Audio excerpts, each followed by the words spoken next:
Counciliarism, Visions and Care for Democracy. We have hosted a couple of years ago the Arendt Circle, and so we've already experienced the pleasure of the company of Arendtian scholars, and we've also experienced almost the same heat wave 2 years ago. So for those who were here 2 years ago, I think this feels familiar.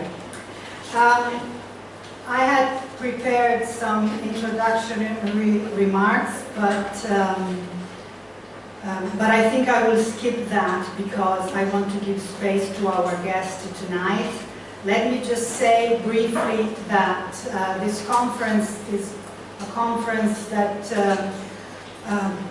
was born basically a year ago at Bard College while I was there, invited by Roger Berkowitz, who is here today with us. And I was talking to Shmuel Lederman, our friend, colleague from University of Haifa, and Gabriele Parrino. We were smoking a cigarette and discussing that we should have a conference on Arendt and the councils. And so we started basically a year ago to plan this conference. Unfortunately, Shmuel, who has written a very important book on Arendt and participatory democracy, couldn't leave Israel because of the situation, and so he will not be here with us, but he will be on Zoom on for his presentation on Friday at noon. So the idea of this conference, as I said, was born a year ago at Bard College in New York, but we also realized that we are also commemorating more or less Hannah Arendt's 50th anniversary of her death, which happened in December 1975, but we took the occasion of commemorating her life, her work, exploring a theme that is largely overlooked in the Arendtian political thought, so the proposal of a federal council system. So her vision on this council system is primarily examined in On Revolution, where Arendt's famous comparison between the American and the French revolutions culminates in a celebration of the rare historical appearance of such systems, reflecting her romantic sympathy for it, while also making clear the effort she makes to envision new, local, participatory, and radically democratic institutions.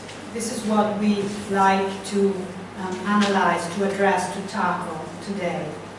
So, by highlighting a political constellation of events ranging from the Athenian city-state and medieval municipalities to the Roman Republic, Thomas Jefferson's townships, the Paris Commune in 1871, Rosa Luxemburg's council communist tradition, the establishment of the Jewish kibbutzim in the early 30s and 40s, concluding with the Hungarian Revolution of 1956.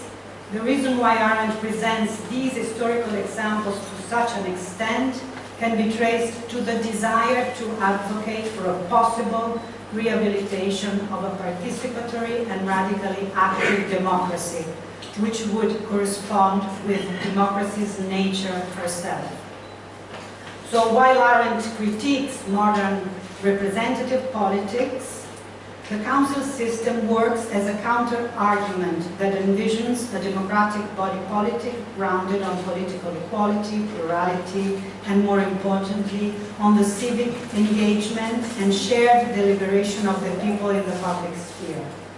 So in this context, our conference, or the proposal of the council system, not only puts the entire conceptual framework of Arendt's political thought into a different perspective, but also raises the question of whether this council tradition still operates as an alternative to our current neoliberal scenario. So, as Arendt says in On Revolution, these instances of participatory practices, in spite of a tradition that cancels them out, they keep re-emerging. They keep re-emerging with, as Arendt says, with an utmost weird regularity. And so one of the utmost weird regularities in which these participatory practices have appeared is, for me, for us, I guess also for Marci Shore here with me, the Ukrainian revolution of Euromaidan, which took place 2013-2014. But we could see many different instances of this reappearance in Georgia, in Belarus before that, in many different places of the post-Soviet space, and not only in that. So this is the reason why we decided to invite for the keynote inauguration lecture of this conference Marci Shore. She's a professor of intellectual history at the Munk School of Global Affairs of the University of Toronto. I guess you say Munk. Munk School, yeah. So, as you probably know, she was a professor at Yale, and she left the United States a few months ago after a long time decision to leave the United States and transfer to Canada. Her field of research is the history of literary and political engagement with Marxism and phenomenology. I just mentioned here two books that were written before the book The Ukrainian Nights. So the first book is Caviar and Ashes, A Warsaw Generation's Life and Death in Marxism, 1918-1968. And it's more or less the biography of Polish and Polish-Jewish writers drawn to Marxism in the 20th century. This book was published by Yale University Press 2006. The other book is The Taste of Ashes, published in 2013, and it's a study of the presence of the communist and Nazi past in today's Eastern Europe. And then last but not least, The Ukrainian Night, An Intimate History of Revolution, Yale University Press 2017. And this is how I got to know Marci Shore, by reading this book, by finding by chance this book, which really was a breath of fresh air for me after February 24, 2022. And because I thought this book was so important, I proposed to Italian publisher Castelvecchi to translate this book. And I translated it, and I wrote an introduction, and a young collaborator of mine, Giacomo Mormino, wrote an essay at the end of the book. And the book is there for you for sale if you're interested, and I guess at the end of this conference, Marci can sign copies of the book. So it was an important operation to translate this book and to make clear to at least to the Italian public discourse that this war had a specific political context, and this war hasn't started in 2022, but it started in 2014 with the invasion of Crimea, and as a response, as a violent response to the democratic revolution or democratic uprising of Euromaidan. I will not take any more time to Marci's keynote, and I will just mention the title of her keynote tonight. Alles Denken is Nachdenken. Care for democracy, care for the soul, and the limits of the non-political. Thank you, Marci.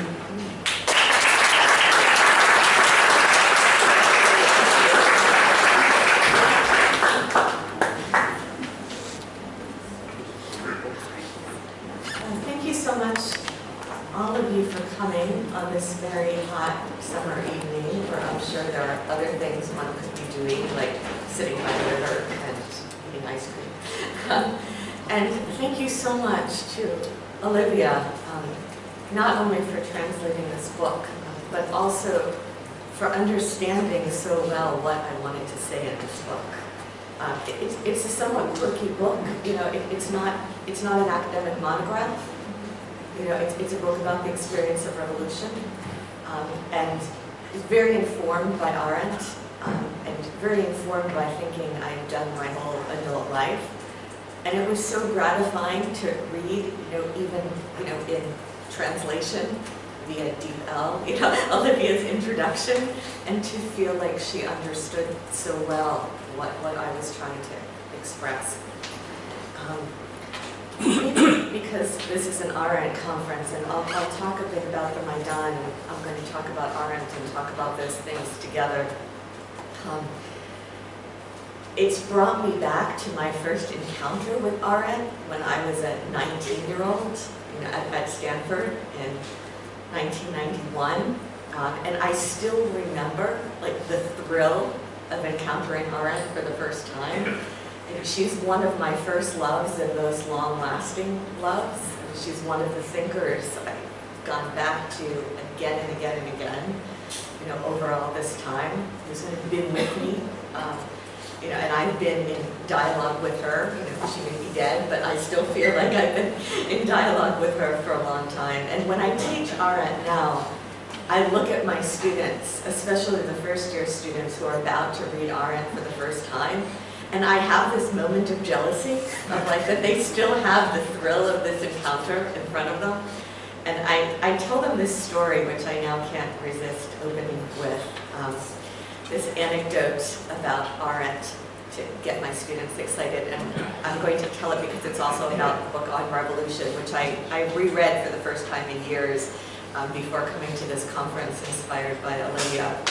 And in 1997, I was living in Warsaw doing research on Fulbright, and a friend of mine from undergraduate at Stanford was doing research on Fulbright for his own project in the Czech Republic. And I hadn't seen him in several years, but he proposed to come to Warsaw, and visit me, which I thought was great. And so, somebody I was close to as an undergraduate and hadn't seen for several years, and I was waiting for him at the train station. And one could imagine all sorts of things you say when you encounter an old friend you haven't seen for a while. But I get to the train station, and he had been up all night on the overnight train from Moravia to Warsaw reading on revolution. And the first thing he said when he got off the train was not, "It's so wonderful to see you," was, "We have to have an Arendt seminar. Can we use your apartment?" I had this tiny little one-room apartment that I was renting in Warsaw, and I barely knew anybody in Warsaw at the time. I had only been there for a couple months. But somehow, miraculously, people came out of the ground, and by 5 o'clock that afternoon, we had a little room full of people for our Arendt seminar. And we only had the one copy of the book, which this was before the internet. It was before you could just pull up these things on a PDF. We only had the one copy of the book. We had his copy of the book, and we took it to a photocopy shop to make copies for everybody else. And so we were photocopying the copy he had been reading on the train with his margin notes. And some of the margin notes were things like, note Kantian influence or dialogue with Hegel here. But some of the margin notes were things like, "I love you, Hannah," little heart. And I tell this to my students when they're about to encounter Arendt for the first time, to put them in the proper frame of mind. Okay, I'm going to talk a little bit about this book, about the Ukrainian night, and about our present moment. And about the questions I've been asking myself. One of the things I always tell my students is that, if I had really good answers to these questions, if I knew how to solve all the problems in the world and could resolve the problem of evil and the existence or lack of existence of God, and we could just do that today, that everyone could go home and go on to something else. But I don't have those solutions. It's a constant posing of questions that we pose to ourselves, that we pose to one another, that we go back to time and time again. And so I want to start with this "Alles Denken ist Nachdenken," which is one of Arendt's phrases that I go back to periodically. It doesn't quite perfectly translate into English like many things. You can say all thought is an afterthought. Of course, German, and my daughter is here, who's a native German speaker, and she would tell you just how weak my German is, especially in comparison to her German. But one of the things you can do in German is add these prefixes, and suggest things in a way that doesn't quite work in English. So all thought is an afterthought, and it can be read at least two ways.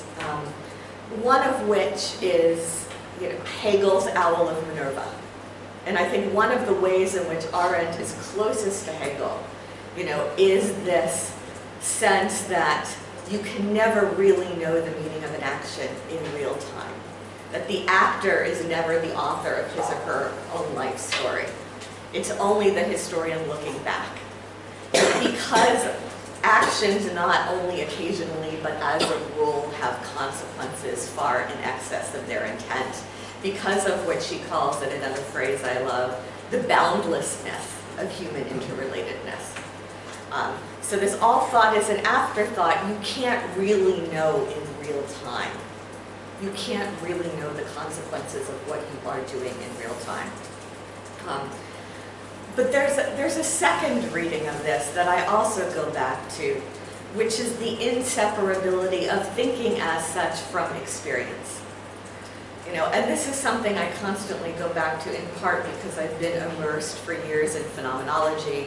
I've been struggling with Husserl for years. I'm finishing, finally, this very long book that has to do with thinkers connected through phenomenology in East Central Europe. The idea that thinking, as intensely abstract as it can be, is never really an abstraction. It always comes back to experience. All of our thought, is coming from experience. And the Ukrainian Night is really a book about the experience of revolution. It's not an abstract analysis, of a definition of revolution. It's not a political analysis of revolution. It doesn't say what was a good idea, what was a bad idea. It doesn't talk about geopolitical, really, anything. It's about the experience of revolution. And in fact, the original title, it got started as a long essay, which was a profile of a Ukrainian translator and psychoanalyst named Yurko Prohasko, with some minor characters supporting, which was a long essay that I published in German in 2014. And the title was, a phenomenology of the Ukrainian Revolution, which the German editor did not even blink, from that title. When I showed it to an American editor, he said, "Marci, you may never publish a book with the word phenomenology in the title. Americans do not read books with words like phenomenology in the title. That has to go." So needless to say, the word phenomenology is not in the title, but it was very much conceived as a phenomenology in the sense of revolution as an experience given to subjectivity, an experience given to the eye. And it was very much inspired, this is also Alles Denken is Nachdenken. It was a book I never intended to write. In some ways I intended specifically not to write about this because as a historian I never trust myself to write in real time. All the advantages we have as historians come from looking back. You can know things looking back that no actor could know in real time. Ideally, if your research is good, you can know not only what A said to B, but maybe what B said to C and what C said to A. And nobody in real time could capture all this. You know how things played out. I never trust myself to write too close to real time at all. I'm in no way an expert on Ukrainian politics. And what captured me and what I couldn't turn away with was this experience my friends and colleagues were having. And it's very much a book about the experience of my friends and colleagues and the friends and colleagues of my friends and colleagues. In that sense, it's a very personal book. And in some ways, it's a book about my falling in love with the revolution that was not my own, that I was watching from afar.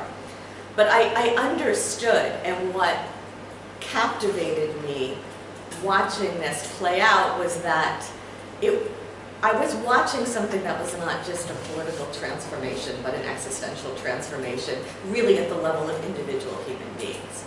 I felt like people were changing in front of me.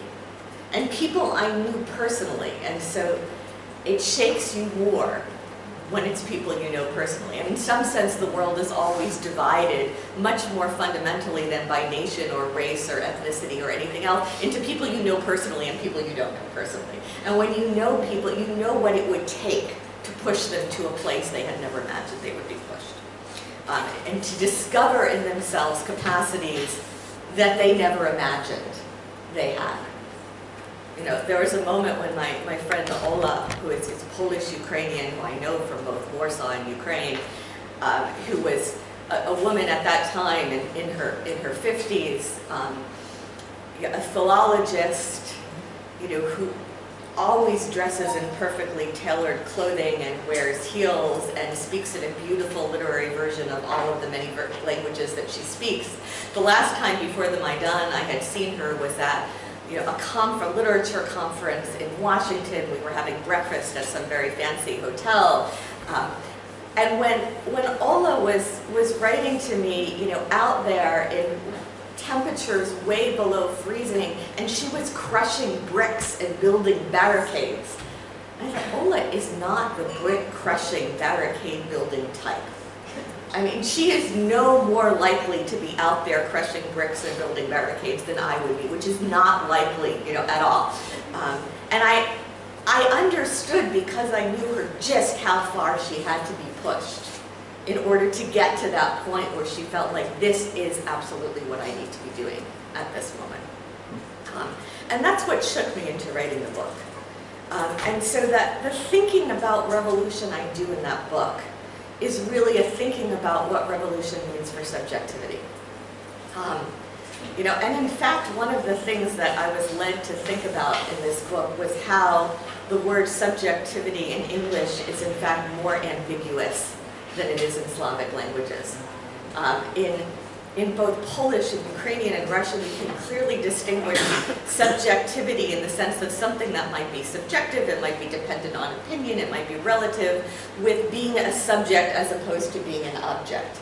It's very clear in Polish. You have podmiotowność and subjektność. But in Russian, you have subjektivność and subjektnost. I mean, so you can make this distinction more clearly than you can make it in English. But so what does revolution mean for being a subject as opposed to being an object, for being a responsible agent? The Ukrainians call this revolution the revolution of dignity, which is a term that very much spoke to me because, of course, it's very Kantian. Kant's famous definition, and I think there's a lot of Kant and Arendt we can talk about later, of a human being. Anything that can be replaced with something of equivalent value has a price. Anything that is beyond all price and admits of no equivalent has dignity. Human beings are distinguished, in that we have dignity. From that follows the categorical imperative that we always treat a human being as an ends and never as a means.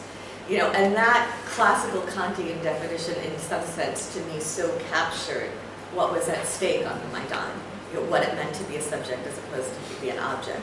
So I was interested in these ideas of dignity, of subjectivity, of individuality, and what Arendt would bring in as the categories of spontaneity and natality. Revolution as the giving birth to something new.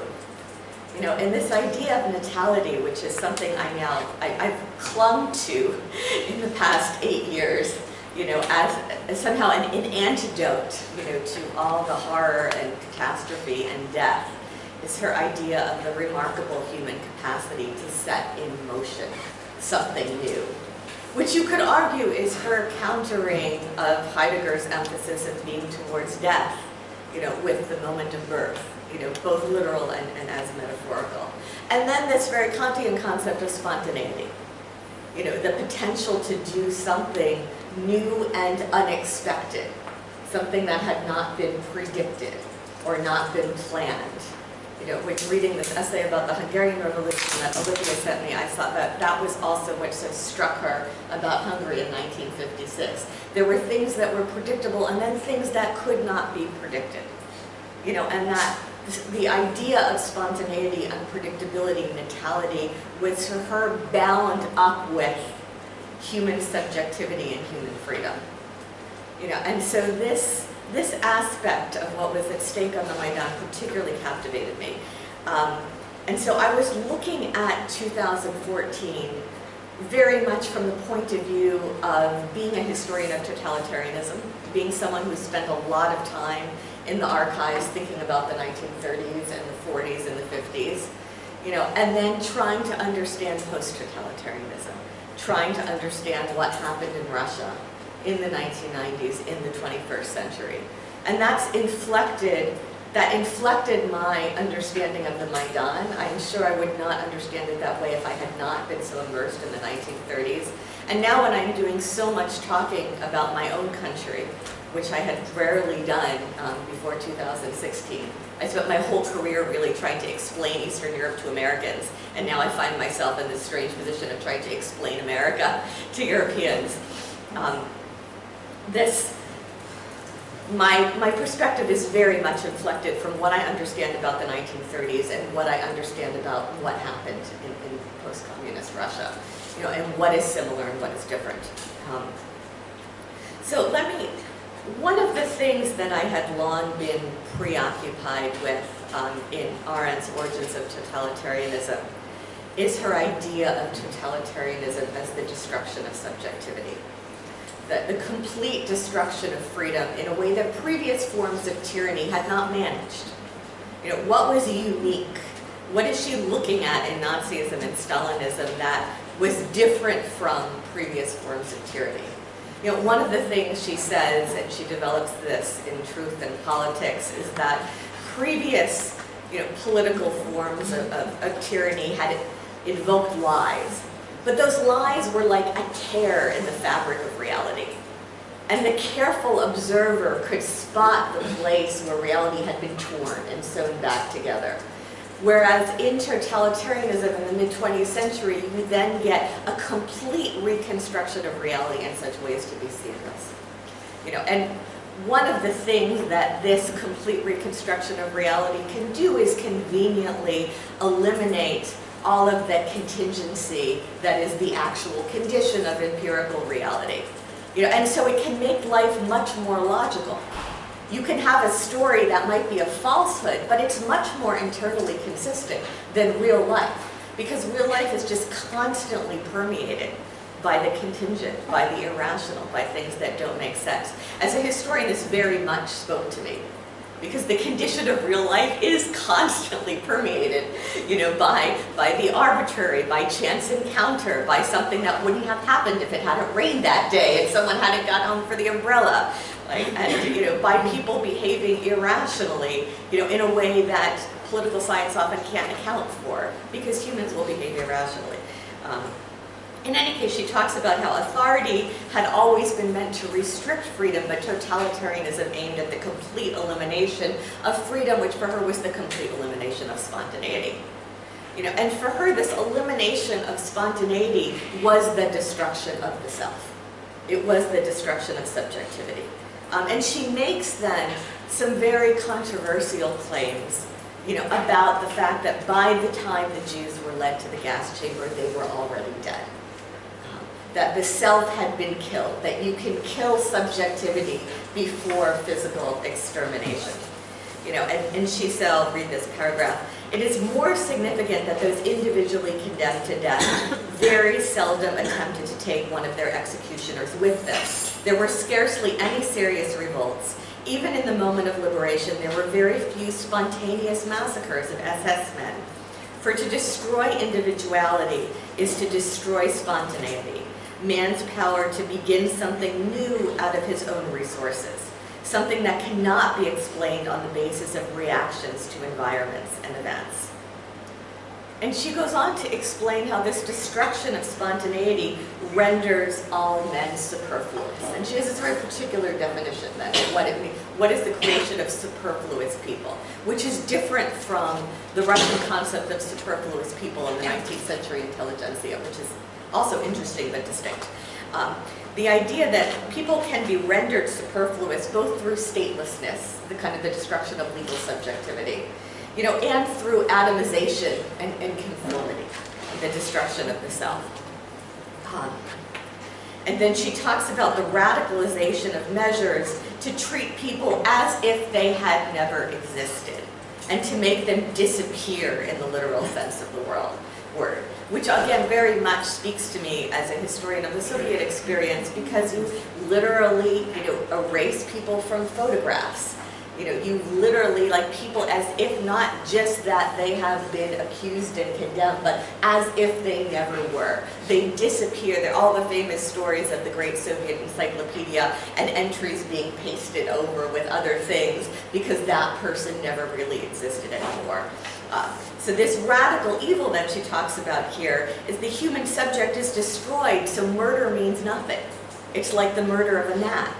The concentration camps, she said, produce absolutely superfluous people. It's not economically utilitarian. It's designed to destroy the human subject, not exploit labor. Radical evil, she says there, has emerged in connection with a system in which all men have become equally superfluous.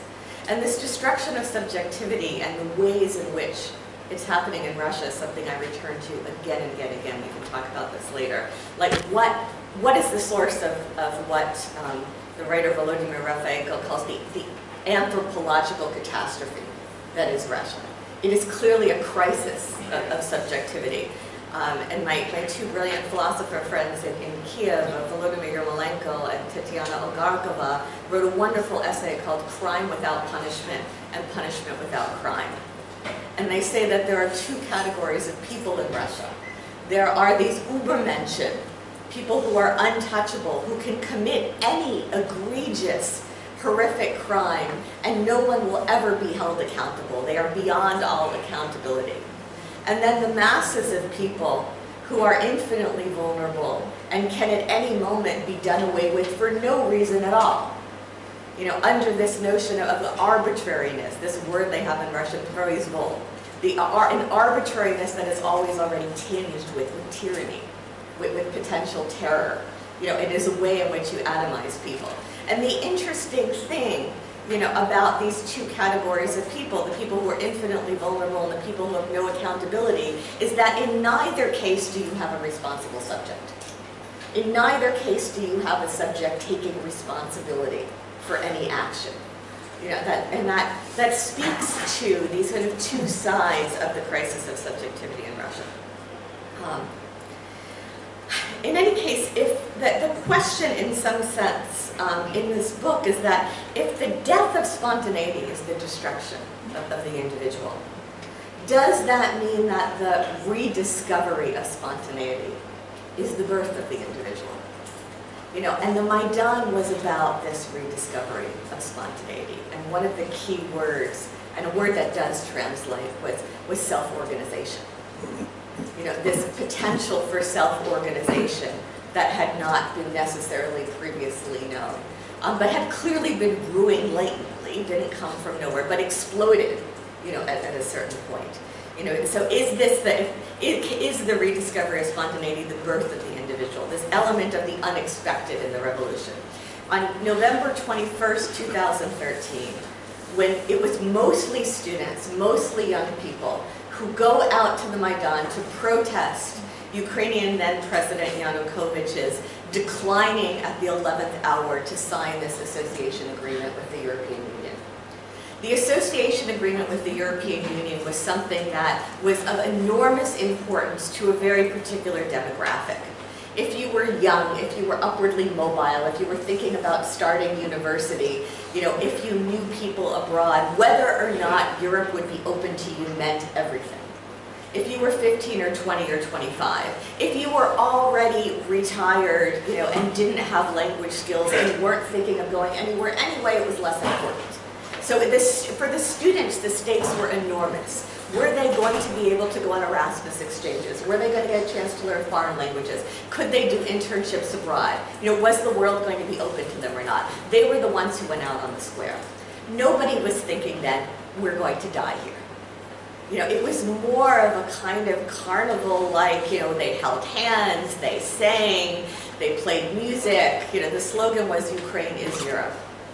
And then on November 30th at 4 a.m., Yanukovych, under pressure from Putin, sends his thugs, his riot police, Berkut, the Siloviki, these men of strength, they talk about it in Russian language, to brutally beat up the students.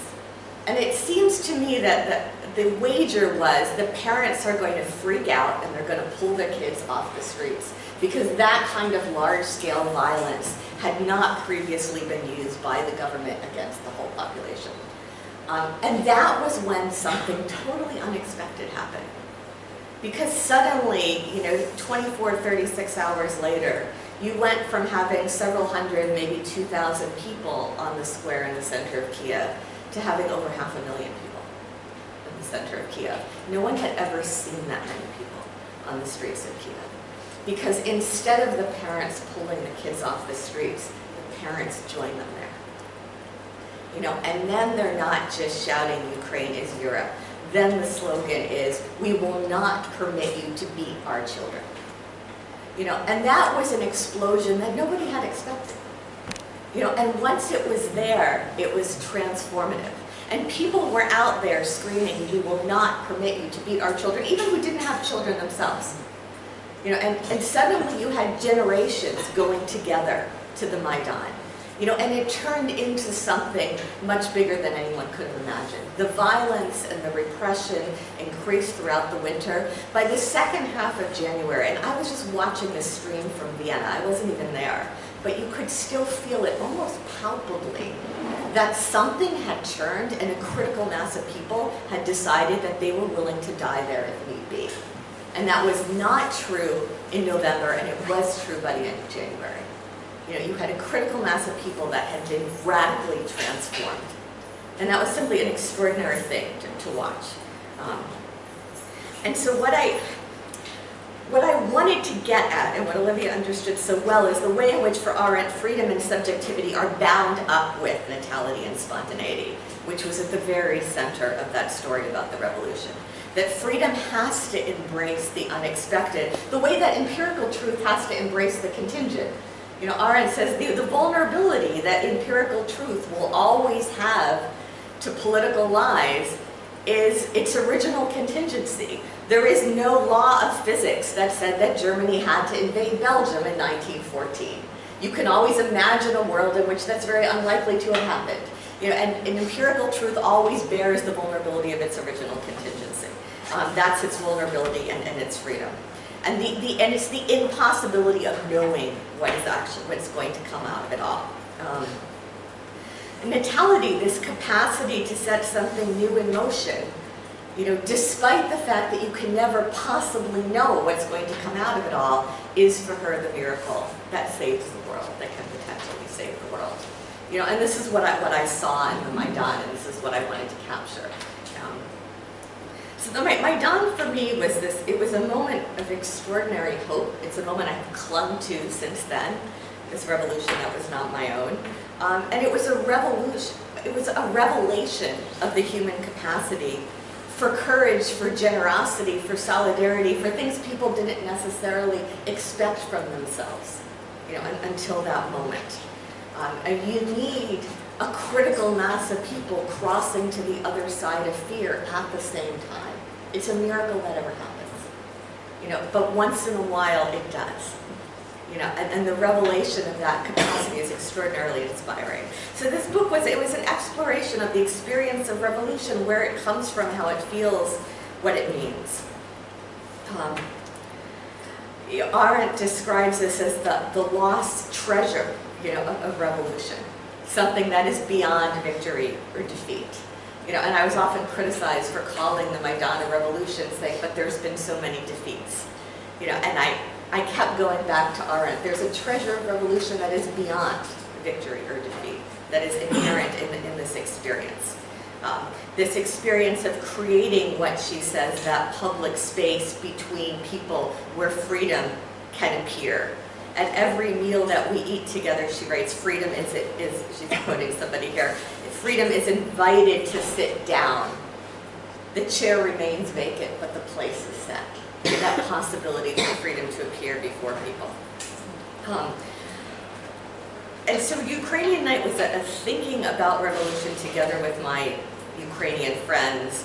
It was a preoccupation with subjectivity and with what it means to find things in oneself that one didn't expect. The other idea I kept going back to is what time meant for revolution. Because one of the things people kept telling me was, oh, it was very strange, but I lost track of time. Like, did this happen an hour ago? Did it happen yesterday? Did it happen last week? And person after person kept saying, this is very strange. I had this experience of losing track of time, and the border between night and day became effaced. Suddenly you could call anyone at any hour of the day. There was no such distinction anymore. And so I became very interested in this notion of the present. You know, what is the present? Which, of course, traditionally philosophers struggle with this idea of the present because you can't grasp it. It has no duration. As soon as you try to catch hold of it, it's already past. You know, and so I subjected my poor students to reading Bergson, to reading Husserl, to reading Heidegger, to reading Sartre, to trying to understand what the present is. I talked to my physicist brother-in-law, and he said, well, Marci, in physics, you know, we talk about time equals 0, but it's purely a theoretical construct. Really, the present does not exist. There is really no such thing. But what captured me was Sartre's idea of the present as that border. The border between the en soi and the pour soi, the in itself and the for itself, facticity and transcendence between what has happened and who you have been up to this moment, and then the possibility of going beyond, the possibility of something new. You know, and that is our present at every moment of our lives, but it's rarely illuminated. We're rarely shaken into experiencing it. You know, and the Maidan was a moment where people were shaken into experiencing the present as that moment of the border between facticity and transcendence, where you have the possibility of starting something new. So this idea is really stuck in my mind. Now we're at a moment of thinking about war. And I've struggled with then how to reconcile. What does it mean to move from thinking about revolution to thinking about war? And what does it mean to think about evil? You know, and so I spent a lot of time thinking with Arendt about revolution, and now I'm spending a lot of time thinking about evil. Where does evil come from, and what does evil mean? There's that moment in Arendt's famous interview with Günter Gauss in 1964 where she says, you know, what was decisive for me was not 1933. What was decisive for me was 1943. That was when we learned about Auschwitz. It was the moment when we learned about Auschwitz. She said, at first we didn't believe it. Before that we said, well, one has enemies. It's entirely natural. Why shouldn't people have enemies? But this was different. It was as if an abyss had opened. And this was what Karl Jaspers called the Grenzsituation, another thing I can't get in English, this kind of, this limit situation, this border situation.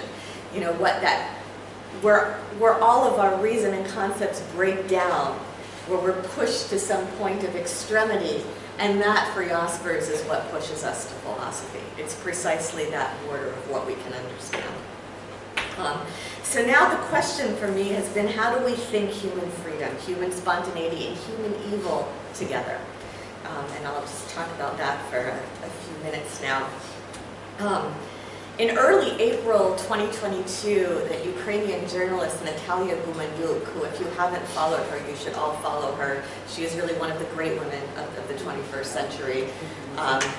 She's extraordinarily courageous. She's been on the front lines and doing a lot of mind-blowing war crimes research and a lot of travel all through the global south, trying to build these bridges. And she posted in early April 2022 that she was visiting a village close to Bucha, outside of Kiev, and she was visiting the home of her best friend, which had been ransacked by Russian soldiers during the invasion of the month before, when it was occupied. Mercifully, her friends were not there at the time, which is how they survived. But the house was ransacked, and they stole things like a PlayStation and computer equipment. And they tore up, actually they cut up, a copy of the Ukrainian translation of Eichmann in Jerusalem. And I thought someday, when a great novel is written about this gruesome war, it is going to open with that anecdote of the Russian soldiers having destroyed this copy of Arendt's Eichmann in Jerusalem. And I was later visiting that same mutual friend of ours in her house outside of Bucha, which is now no longer occupied, and she showed me the book. She showed me the book with like the knife tears through it. I don't know what the Russian soldiers were thinking as they chopped up Arendt's Eichmann in Jerusalem. I now, just a few weeks ago, I was in Kiev at the Kiev Book Arsenal, and Volodya Malenko wanted to do a public discussion, and this was his topic. He's like, we're going to do a public discussion on Hannah Arendt and the problem of evil. You know, we're going to talk about Eichmann in Jerusalem, and is evil really banal? And it was, we had this talk, it was just a few weeks ago, maybe it was even June 1st, and it was brunch time. It was like right around lunchtime on a Sunday, and there had been an unusually long air raid. I spent the whole night, up till an hour before that talk, in a bomb shelter. It took a long time for the all clear to be issued and for everyone to be able to come out of the bomb shelter. And then I ran over to the Kiev Book Arsenal, and Volodya was there first, and we sat down to talk about Hannah Arendt and the problem of evil, and that room was just packed with people. There were hundreds of people there, who had not slept the night before, but who were there hanging on every word to try to understand the problem of evil.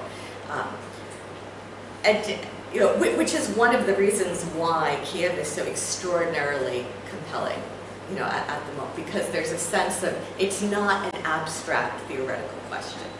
It's a question that people are living in their own skin every day. And one of the things, maybe we could talk about this more, that Volodya and I were talking about, are these different manifestations of evil. Like, can we understand, we can't really understand Eichmann the way we understand Putin, but what about the Russian soldiers? Can we understand them the way Arendt understood Eichmann? What about these people like Trump, for whom there's just a total moral nihilism? There are no values, there are no first principles, there's no concern for anyone else, there's just nothing. But what about these other people, like Olivia and I were talking yesterday, like Lindsey Graham or Marco Rubio, who know who know they've made a pact with evil, who know they've crossed over to the dark side? How do you understand those kind of Faustian bargains? How about the Russian soldiers who are thoughtlessly following orders? They don't even know why they're there. They don't, and they are carrying out the most gruesome atrocities.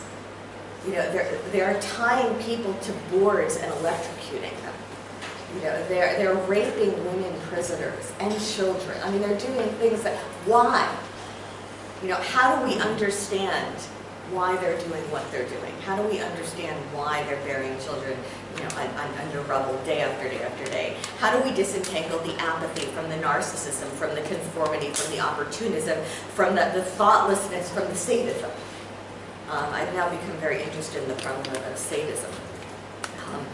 One thing that you hear from Russians who are not Russian soldiers, but who are in Russia when asked about the war, and this goes back to the latter part of the talk that I'm about to get to, is there's a refrain, "Me interesues politik."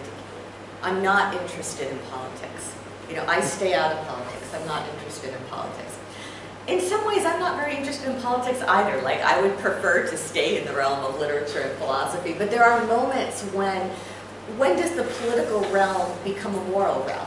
When is it no longer appropriate to say, when is it a moral failure to say, I'm not interested in politics when there's mass atrocity being carried out? Is that still political, or have certain kinds of quantitative changes become qualitative? Let me talk a little bit now about Denken, about thinking, and thoughtlessness. I'm very defensive of Arendt, in that she was hated for that Eichmann book. In some ways, I'm coming from the East Coast of the United States. New York society, New York intellectual life has never recovered from the fissures produced by that book. They're still there. She was hated for that book. In part because of what she said about the Judenrat, but largely because it was read as an attempt to exculpate Eichmann, say he wasn't so bad after all, which I think was a profound misunderstanding. I think for Arendt, the fact that Eichmann failed to think didn't make him better, you know, than other criminals. In some sense, that was the greatest crime, the failure to think. There was never an excuse for the failure to think. The longer one listened to him, she writes, the more obvious it became his inability to speak was closely connected to an inability to think, namely to think from the standpoint of anybody else. And I was very sympathetic to her feeling that, you know, obviously it's more emotionally satisfying for us to demonize evil, you know, but we have to look it in the eye. And looking at it in the eye means looking also, you know, at this banality. You know, and that the shoddiness, what she calls to Sale and Grafton, the shoddiness of these ideals. She says that, like, what we can't bear, what all of us cannot cope with about the recent past is not the number of victims, but the shabbiness of these mass murderers lacking any sense of guilt, and the mindless shoddiness of their so-called ideals. And this moral imperative of thinking, the moral imperative to think, which she then develops in Life of the Mind, that it's not stupidity. It's thoughtlessness. You know, might the problem of good and evil be connected with thought? There's something about the activity of thinking as such that could be among the conditions that make men abstain from evil doing or actually condition them against it, which is very close to, for instance, what another philosopher very close to, Jan Patočka, who's also long dead, and who at the end of his life was very close to Arendt's work. It's very close to what he calls care for the soul in his kind of Neoplatonic, you know, revival of this idea of care for the soul. The care for the soul is daring to ask the philosophical questions, daring to pursue truth, even if it's not a reified object we can ever hold in our hands. But caring for the soul is pushing ourselves to pursue that truth. I think that's very close to what Arendt is talking about here as a moral imperative to think. It's a kind of care for the soul, which for her, I think her idea of caring for democracy is the kind of caring for the soul. You have to think. Let me also say a couple words about Europe here. I mean, Ukraine for me is the moment, one of the reasons it's so seductive to go there, is it's a moment of the most intensive thinking, precisely in that Arendtian sense, and not because, you know, I think Ukrainians are genetically better able to think than other people, but they are going through particular experiences, as Denken is Nachdenken, that are pushing that thought forward in a very intense way. You know, one of the things that Olivia said in her introduction that I think is important is that there was something racist in the dismissal of the Maidan, you know, as if it must have been some kind of American-sponsored coup because these people couldn't possibly be capable of acting independently. And the assumption that people can't possibly be capable of acting independently, that condescension. One, I know as an American it was not an American coup. Like, on the contrary, Americans were embarrassingly uninterested. You know, my Ukrainian friends were desperately hoping for more signs of solidarity. And it's not that Americans were negative or Obama was negative. Our attention was elsewhere. You know, we were not focused on that. You know, it was not an American coup. But also this sense of condescension that people could not possibly be capable of acting independently, which is so close to the way the Russian soldiers responded to all the resistance they faced in February and March and April of 2022. And people like post-Soviet grandparents came out to scream in Russian to the Russian soldiers to go home, you're not wanted there. And the Russian soldiers were like, who is paying you? Which oligarch are you working for? And they just couldn't, they honestly couldn't believe that people had self-organized.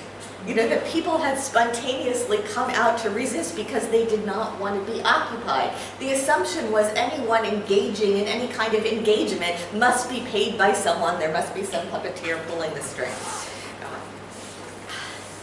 The other thing that Olivia said that I want to mention because it's stuck in my mind, she said the democratic West, forgetting, as Arendt would say, its own origins, looks the other way, almost as if it were jealous of a revolutionary paternity that it is unwilling to concede to others. And this idea of jealousy, which I hadn't thought of before, but now really stuck in my mind. The West being jealous of this revolutionary fraternity, which it's lost in itself and is very close. But Vasil Cherepanin, who is another brilliant Ukrainian intellectual, said the Maidan was too European for the EU. You know, it was a return to something that was the essence of European values that had been forgotten. Yeah. Which feels very on point to me. The other friends of mine who who work in with the Russian opposition said that the Russian opposition watched the Maidan and then watched Belarus, which is another fascinating story about self-organization, in 2020, also with jealousy. You could arguably, Masha Gessen's whole book, The Future is History, of why were we not able to do in Russia in 2011 and 2012 what they were able to do on the Maidan. You know, that sense of jealousy. Not in not wanting it to have happened, but that why couldn't we do it too? You know, and when I talked to another brilliant sociologist friend, Anna Shortjunovskaya, in Vienna at the time of the Belarusian revolution, she said, my Russian friends are so jealous. You know, the Russian opposition is so good. That's what they want. You know, they want these people spontaneously on the streets. Okay, let me just say a couple things then in conclusion with care for democracy and care for the soul. That for Arendt, care for democracy, it feels very much like Patočka's kind of Neoplatonic return to care for the soul. You know, you have to have enough of a sense of human dignity and subjectivity to push yourself to ask the questions. And for me, one of the things that was interesting about Arendt's thought was that she combines three levels. The level of the singular, the level of the universal, and this third mediating level, which is a level I think about a lot as a historian. As philosophers tend to move from the singular to the universal. And historians tend to move along that third mediating level. You know, we like to look at class or race or ethnicity or nation or religion or generation or something that is a mediating category between the singular and the universal. For Arendt, politics plays the role of some sense of that mediating third level. You know, and there are very few thinkers who can function that well across all those levels. I mean, I look at her intense, the intense in some ways solitude of you must think from the I. The imperative is to think from the I, to think independently. And that Eichmann book is all about thinking from the I. But it's also in some ways, you know, in Husserlian terms, a thinking to a universal essence. Can you get from thinking from the I about a very concrete particular to the extraction of the universal essence? And then she also has this robust thinking of politics as this mediating third term. And in her essay about Karl Jasper, she writes that philosophy may conceive of the earth as the homeland of mankind, you know, and of one unwritten law, eternal and valid for all. Politics deals with men in the plural, not just a singular mankind. Let me read you one more quote from The Gap Between Past and Future, which is an essay I love. And she says, if one were to write the intellectual history of our century in the form of a biography of a single person, aiming at no more than a metaphorical approximation to what actually happened in the minds of men, this person's mind would stand revealed as having been forced to turn full circle, not once but twice. First when he escaped from thought into action, and then again when action, or rather having acted, forced him back into thought. Whereby it would be of some relevance to notice that the appeal to thought arose in that odd in-between period, which sometimes inserts itself into historical time, when not only the later historians, but the actors and witnesses, the living themselves, becoming aware of an interval in time, which is altogether determined by things that are no longer and things that are not yet. In history, these intervals have shown themselves more than once that they may contain the moment of truth. And this is where I feel Ukraine is now, in that space between things that are no longer and things that are not yet. You know, having been forced from thought into action, and then from action back into thought, and in that interval where something is no longer, but we don't yet know what is that, where the most intense thinking is taking place. That is my hope. You know, my hope is that somehow that kernel of thinking can be a kind of avant-garde or an inspiration, not least of which to my own country, which I am watching with despair and contra spero, some kind of hope. And let me just leave you with one more quote, because I try to set a rule of never ending lectures on a note of despair, which I have a tendency to do, so I have to force myself to say something hopeful in the end. So let me read you one more Arendt quote. It says, "Under conditions of terror, most people will comply, but some people will not. Just as the lessons of the country to which the final solution was proposed is that it could happen in most places, but it did not happen everywhere. Humanly speaking, no more is required, and no more can reasonably ask for this planet to remain a place fit for human habitation." Thank you.